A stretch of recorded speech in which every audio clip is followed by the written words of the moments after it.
시청자 여러분 안녕하십니까? DBS 뉴스 박영기입니다. 여름이 성큼 다가온 느낌입니다. 낮과 밤의 기온차가 15도 이상 차이 나는 요즘 건강관리에 주의하시기 바랍니다. 이 시간 주요 뉴스입니다.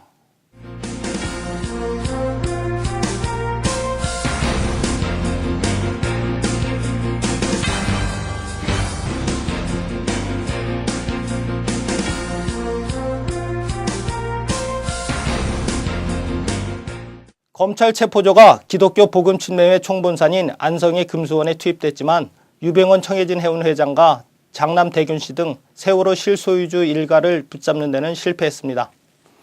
인천지검 특별수사팀 소속 검사와 수사관 70여 명은 이날 낮 12시 10분쯤 버스와 승합차 7대에 나눠 타고 금수원에 들어갔습니다. 검찰 관계자는 구인영장과 체포영장을 제시한 뒤 수색했지만 유씨 부자를 찾아내지는 못했습니다. 검찰은 금수원 압수수색 영장도 함께 집행해 유 회장 일가의 범죄 사실을 입증할 증거물을 확보했습니다. 영장이 집행되는 동안 경찰은 기동대 인력 1200명을 동원해 금수원 정문과 주요 진입로에 배치했고 경기소방본부도 구급차와 소방차를 인근에 대기시켜 만일의 사태에 대비했습니다. 6.4 지방선거의 공식 선거전이 22일부터 13일간 열띤 레이스에 들어갑니다. 이번 선거에서는 광역단체장 17명을 포함 총 3,952명의 풀뿌리 일꾼이 선출됩니다.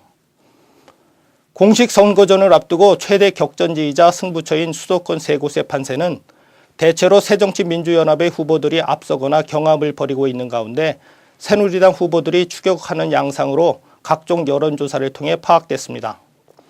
이번 선거는 역대 어느 선거보다 뚜렷한 1대1 양자대결 구도 속에 치러지며 세월호 참사가 최대 선거 이슈로 부상한 가운데 40대 여성 표심의 향배와 중도층과 투표율이 선거 변수가 될 전망입니다.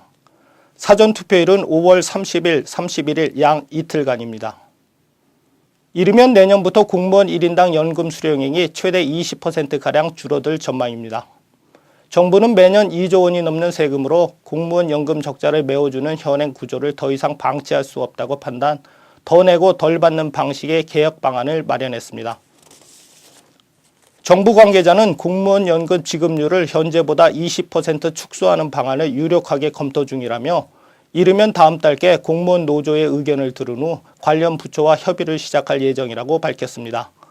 이에 따라 매월 188만 원의 연금을 받던 사람은 앞으로 38만 원가량 줄어든 150만 원을 받게 됩니다. 또 월 소득의 14%인 공무원 연금 보험료율도 점진적으로 높여 더 내는 구조로 바꿀 방침입니다.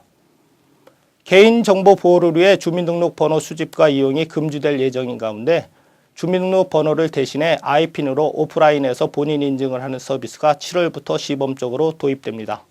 안전행정부는 본인 인증 수단으로 아이핀을 오프라인에서 쓸 수 있는 서비스를 제공할 계획이라고 밝혔습니다. 개정된 개인정보보호법에 따르면 8월부터 주민등록번호 수집과 이용이 원칙적으로 금지되고 기존에 수집한 것도 2년 안에 파기해야 합니다. 그러나 본인 인증이 필요한 현실을 고려해 아이핀 번호를 오프라인에서도 쓸 수 있는 과도기적 서비스를 정부가 제공하는 것이라고 안행부는 설명했습니다. 또 이 서비스는 본인 인증용 수단으로 제공되는 것이지 주민등록번호 제도 자체를 대체하는 것은 아니라고 밝혔습니다. 증시의 개미투자주의보가 내려졌습니다.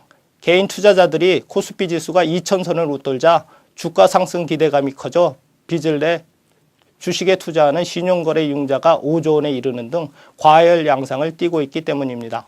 최근 중소형주가 강세를 보이면서 마땅한 투자처를 찾지 못한 개인이 없는 돈까지 끌어모아 한 방을 노리고 있고 특히 코스피 지수가 2000을 돌파하자 그동안 재미를 보지 못한 개미 투자자들이 정치, 원전 관련주 등 각종 테마주에 불나방처럼 모여들고 있습니다. 코스닥 시장에 투자한 규모도 연중 최대치를 기록할 정도로 과열 양상을 보이고 있어 전문가들은 투자에 주의해야 한다고 조언하고 있고 더구나 5, 6월은 주식시장이 약세를 나타낸다는 속설이 있는 만큼 증권가의 우려가 커지고 있습니다. 인천시는 2014 인천아시아 경기대회 기간인 9월 19일부터 10월 4일까지 10인승 이하의 승용차와 승합차의 통행을 제한하는 승용차 2부제 의무 시행 제도를 검토하는 심의회를 열었습니다.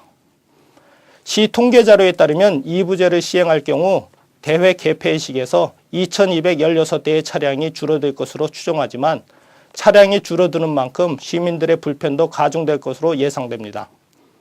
지난 3월 승용차 2부제 의무 시행 공청회에서 한 시민은 어쩔 수 없이 차를 이용해야 하는 사람들은 2부제를 해도 차를 이용할 수밖에 없다고 불만을 드러냈습니다. 또 심의회에 참여한 전문가도 2부제 강제 시행에 대해 우려를 내비쳤습니다. 구인 기업과 지역 우수 인재의 만남의 장인 2014 통합 청주시 채용 박람회가 열립니다. 청주시는 올림픽 기념 국민생활관에서 열리는 이번 박람회에는 86개 업체가 참여해 모두 688명에 채용한다고 밝혔습니다.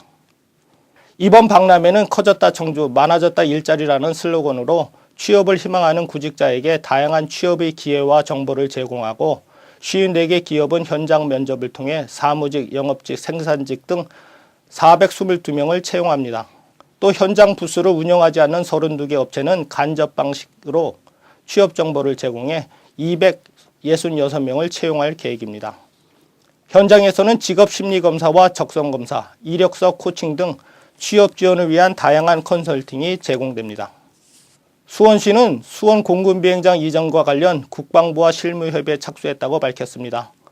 시에 따르면 양측은 그동안 4차례 실무회의를 열어 시가 제출한 공군비행장 이전 건의서에 대한 타당성과 적정성, 재원 마련 가능성, 이전에 따른 갈등 관리 방안 등을 집중 논의했습니다.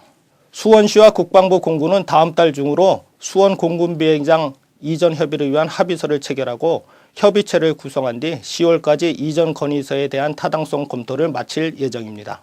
앞서 수원시는 수원 비행장 부지를 활주로 테마공원과 첨단 연구단지, 메디컬파크, 저밀도 주거단지 등으로 개발 4조 5천억의 재원을 마련해 군공항을 신규 건설하겠다는 내용의 군항공 이전 건의서를 국방부에 제출한 바 있습니다.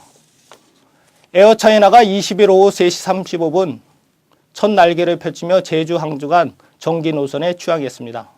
에어차이나는 매일 오후 4시에 제주를 출발 약 1시간 30분 후인 현지 시간 오후 4시 30분에 항주 사오샨 국제공항에 도착합니다.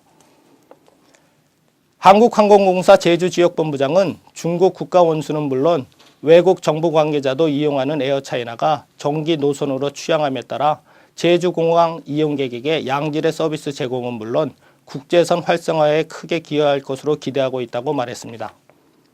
에어차이나는 중국 북경을 중심으로 전 세계 29개국과 72개 국제 노선을 운항하고 있고 국제 국적 항공사 중 유일하게 5송기를 기체에 새겨 운항하는 항공사로 로고 색깔은 전통적인 중국의 빨간색이며 VIP를 예술적으로 표현한 봉황무늬로 유명합니다.